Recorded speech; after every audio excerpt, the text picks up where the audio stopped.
അപ്പോൾ നമ്മുടെ കോലഞ്ചേരിയിലുള്ള മലബാർ ഗ്രിൽസ് ഉണ്ട്. അവിടെ നല്ല അടിപൊളി BBQ വിത്ത് റൈസും സ്മോക്കി ഗ്രിൽ വിത്ത് റൈസൊക്കെ കിട്ടുമേ.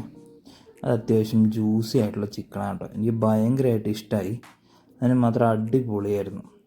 പിന്നെ എനിക്ക് അതിൻ്റെ ഉള്ള ഏറ്റവും താല്പര്യമായിട്ട് തോന്നിയത് എന്താണെന്ന് വെച്ചാൽ, അവരുടെ ഉണ്ടല്ലോ മയോണൈസിൻ്റെ കൂടെ ഒരു ഓറഞ്ച് കളർ മയോണൈസും കിട്ടും. അതും അത്യാവശ്യം അടിപൊളിയാട്ടോ. അടിപൊളി എന്ന് പറഞ്ഞാൽ അടിപൊളി. മൊത്തത്തിൽ എനിക്ക് ഭയങ്കര ഇഷ്ടമായി. അപ്പോൾ ഒരു ദിവസം പോയി ട്രൈ ചെയ്യ്, ഉറപ്പായിട്ടും ഇഷ്ടപ്പെടും.